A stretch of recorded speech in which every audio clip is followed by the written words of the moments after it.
And I said, I sent warnings to Robert Rubin, chairman of the executive committee. I also warned David Bushnell, the senior risk officer for the corporation. It was under his watch. I warned them with regard to what was going on in my area. Now, after your testimony, they go into a Q&A session with the commission. And those others on the panel and I answered questions from the commission. And really there weren't any questions of any consequence with regard to the Rubin email. There just weren't. But then, you know who testified next? David Bushnell! One of the recipients of my email. They ripped him apart, right? They tore him to smithereens. No. No. Bowen's name never came up in the entire hearing. Never did. But the next morning, Robert Rubin was going to testify. And that night the blogosphere went crazy because Robert Rubin was a very esteemed statesman, right? Former CEO of Goldman Sachs, former Treasury Secretary under President Clinton. He was widely acknowledged as being one of the powerhouses, one of those influential in repealing Glass-Steagall. Now, we're not going to go into Glass-Steagall, but many people think that Glass-Steagall and the repeal of Glass-Steagall set the stage for the financial crisis. Now, if you want more, rent the movie Inside Job. But Robert Rubin was also a very prominent Democrat. He was an economics advisor to then presidential candidate Barack Obama. And the blogosphere said, look, Robert Rubin has publicly said, we didn't really know this was happening, that this was going to happen. It just sort of happened. It wasn't our fault. And the blogosphere went nuts, and they said, they have Bowen's email! They're going to rip him! So, in the testimony, this is the next day on April the 8th, in the testimony, Robert Rubin presented his opening comments, his opening statement to the commission. And at the end of his opening statements, before there was ever any Q&A, the chairman, Angelides, said, Mr. Rubin, before we go into questions and answers, do you remember receiving an email from Richard Bowen? And Robert Rubin said, yes, Mr. Chairman, I remember receiving an email from Richard Bowen, and I gave it to the appropriate people. And I know definitely that they took specific actions to address it. And Chairman Angelides said, that's fine, Mr. Rubin. That's fine. Thank you very much. Would you submit in writing later and tell us what happened after the Bowen email? That was it.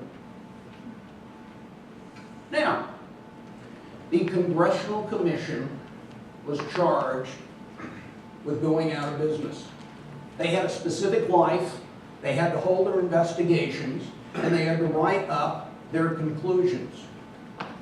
And their formal report to Congress, to the President of the United States, and to the American people was a Financial Crisis Inquiry Report. 550 pages. Now they did dedicate 2 pages to me. And as they were going out of business, when they issued the report, there were many interviews with commission members and with the chairman. And they said, we pledge transparency. We want the American people to know what we found out. And you know what? They published on their website the list of hundreds of names of people that had testified before the Congressional Commission. And you can go down the list and you can click on a name and it will take you to either the transcript of their behind closed door testimony, or you can download the audio and you can listen to it on your iPhone. Now that is transparency. But if you go down the list, the B's, B-A, B-E, you won't find Bowen. Because the Congressional Commission decided that my testimony that I gave behind closed doors, as well as my original 29-page written testimony, needed to stay confidential. And so my testimony was sent to the National Archives, where it is locked up for 5 years.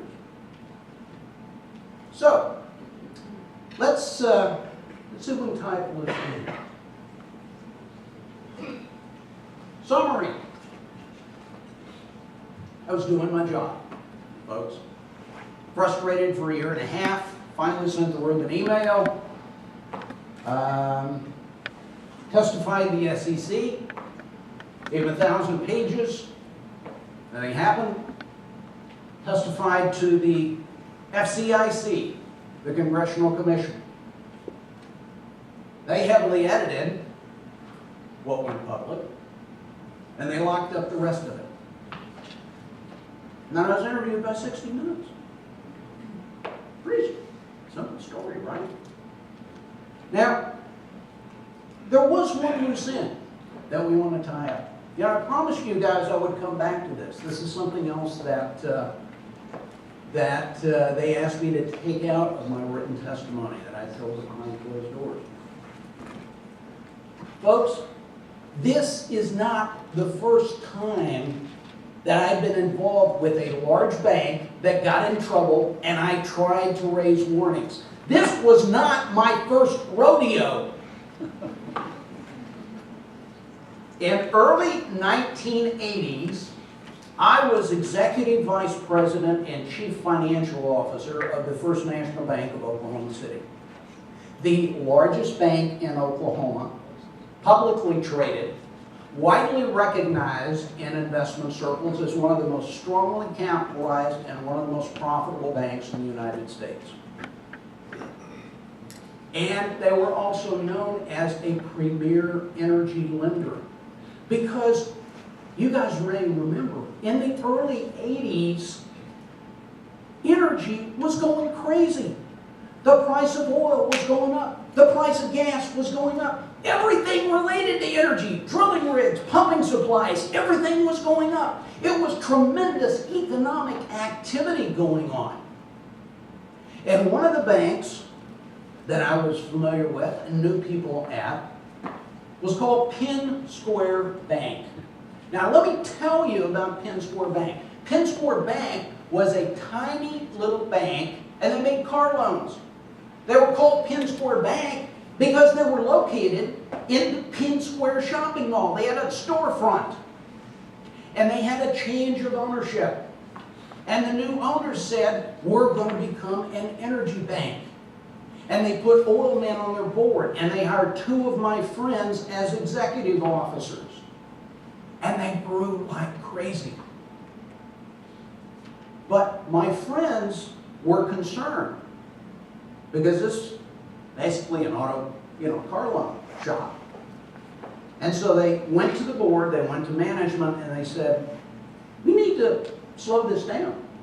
We need to implement some controls. They didn't. They failed. This is widely recognized as the first material bank that failed during the energy bust.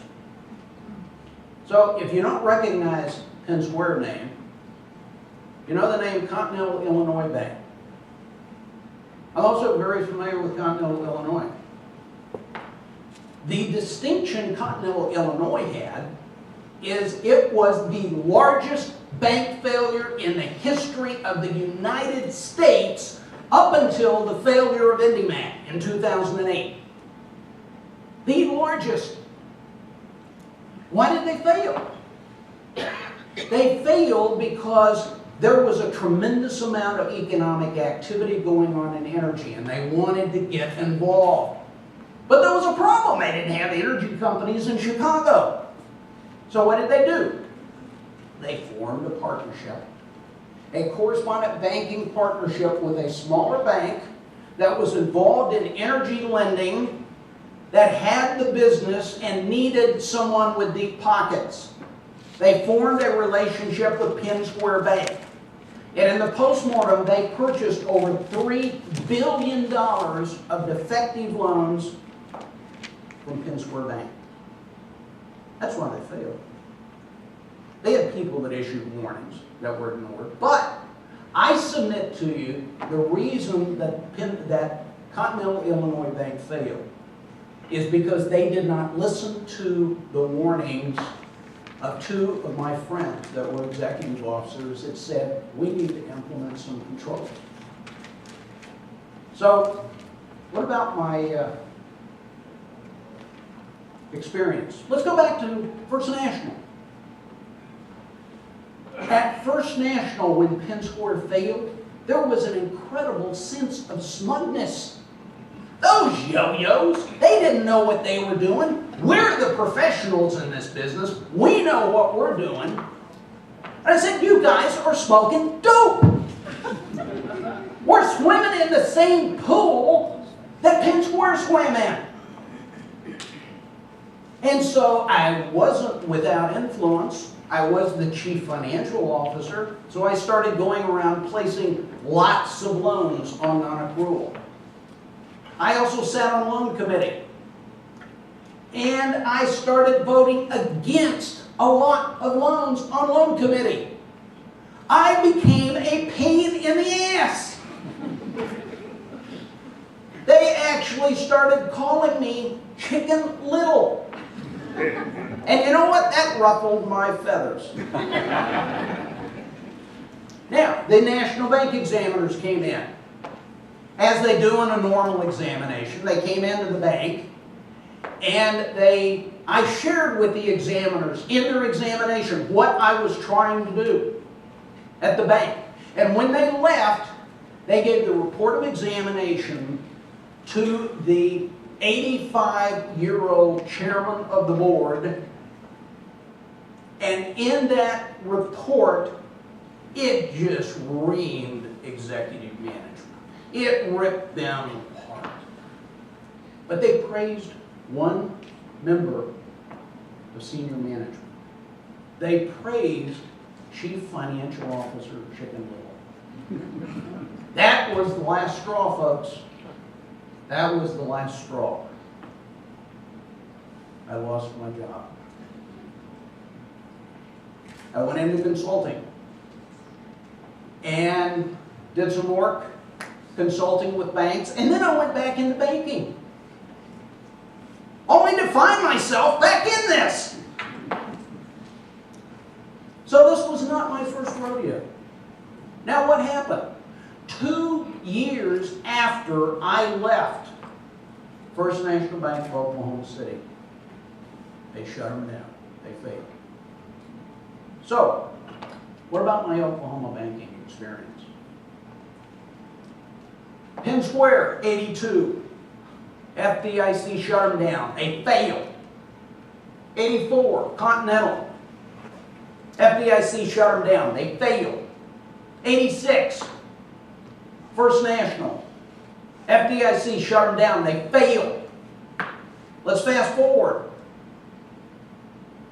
Well, well, no, Citigroup didn't fail. But it is widely known that they were bailed out 3 separate times by the United States government, by you, the taxpayer. This was my Oklahoma City, this was my Oklahoma banking background, talking about my experiences and the similarity of experiences that I was told to take out of the congressional testimony. So, where are we? 2 years after the commission, I testified. No one's really been held accountable.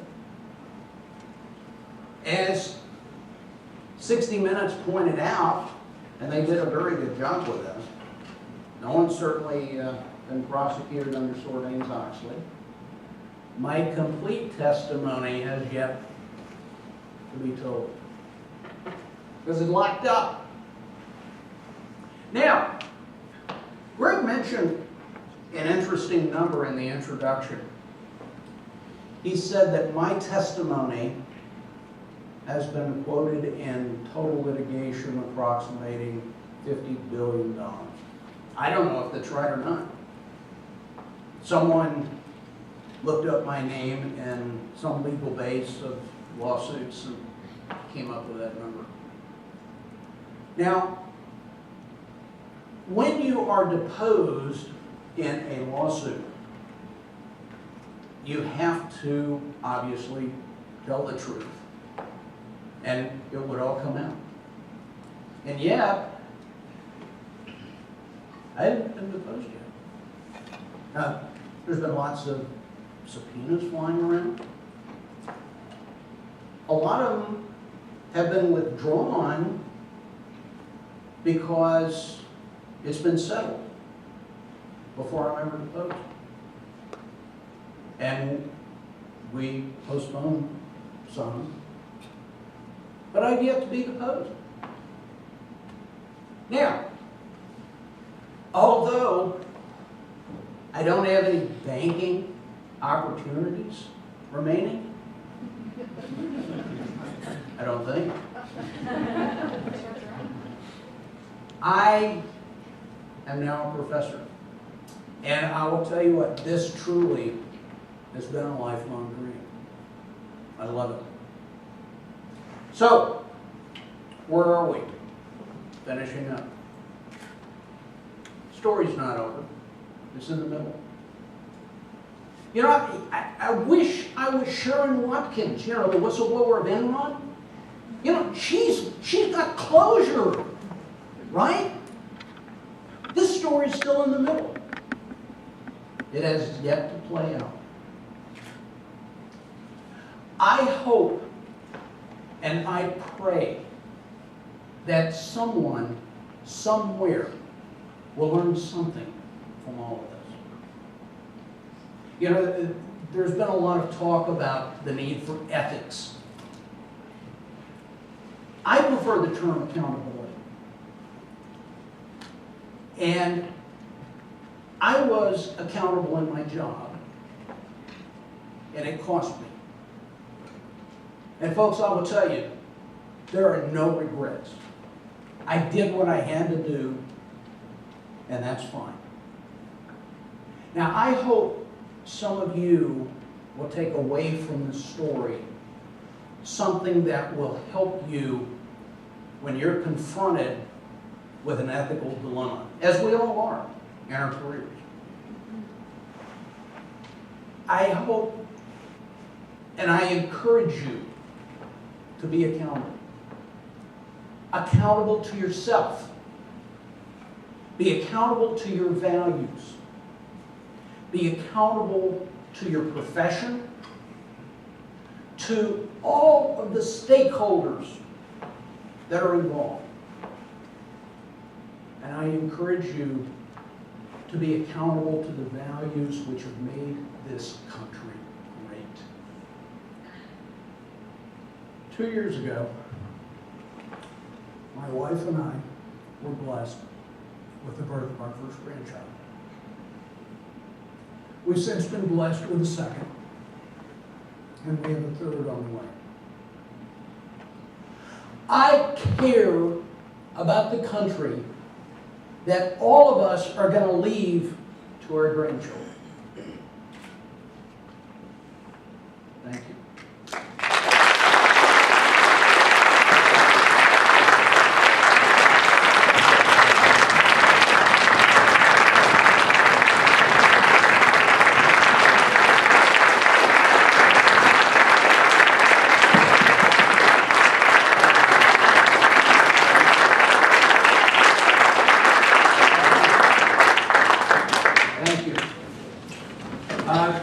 Greg, we have any time left? A few minutes if you talk fast. Okay, we have a little time left for some questions. I know we have a microphone. Your patience is greatly appreciated. I am hearing challenge, so use of the microphone is greatly appreciated. And we got someone in the back that maybe could run down to the front to the microphone. The microphone's going that way.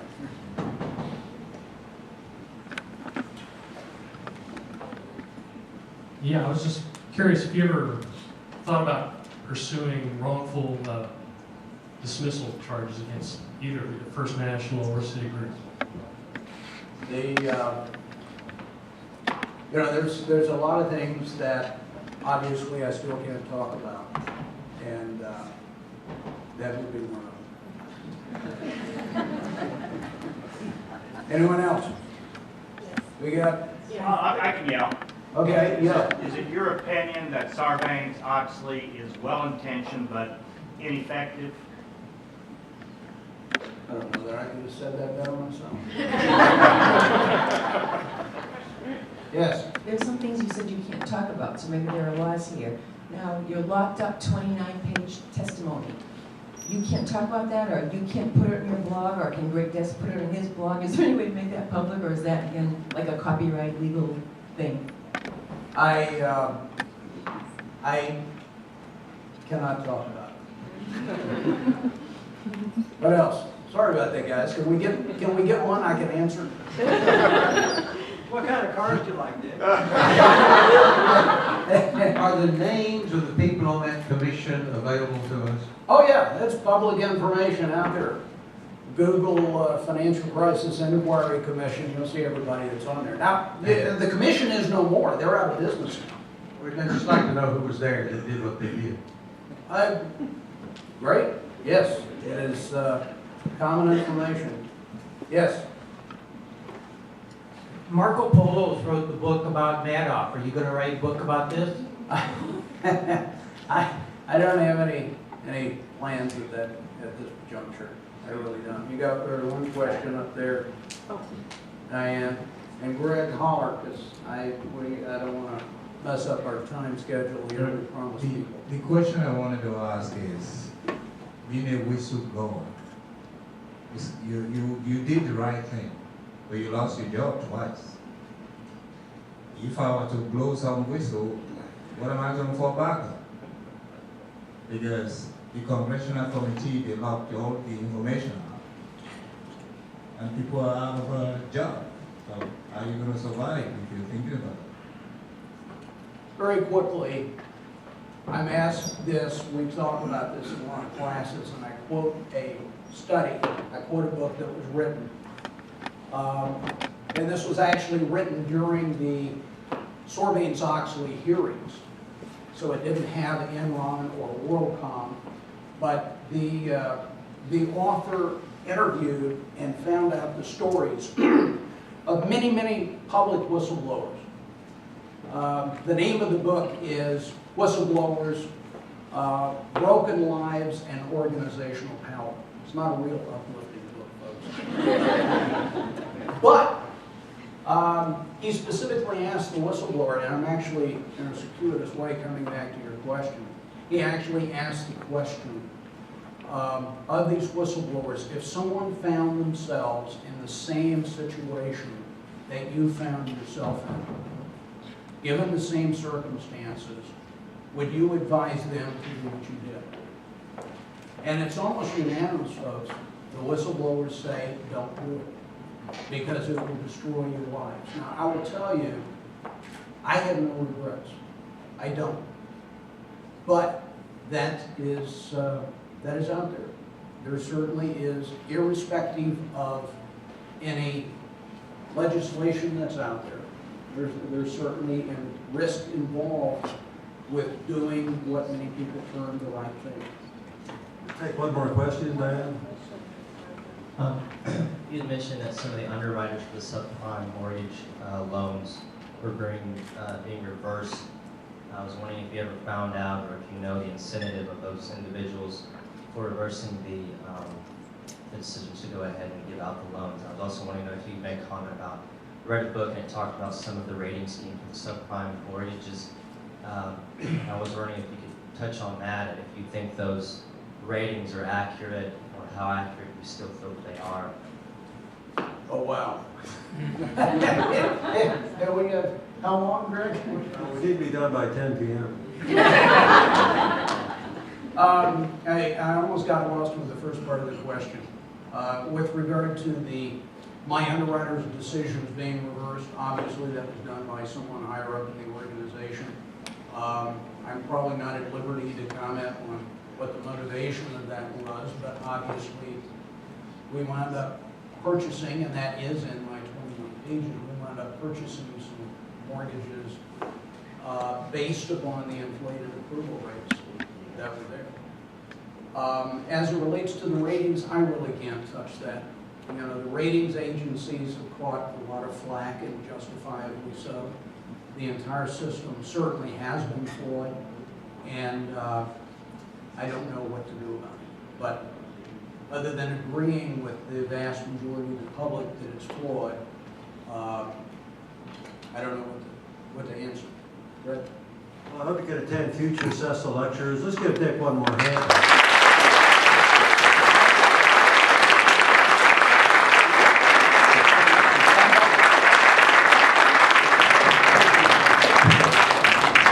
Mention Sunday's program. By the way, folks, yes, Dennis McQuistion, I'm sure most of you know, has a program nationally syndicated on PBS. They are going to interview this lunatic Bowen on the program which is coming up this coming Sunday on PBS. Check your schedule. 12:30. Thank you.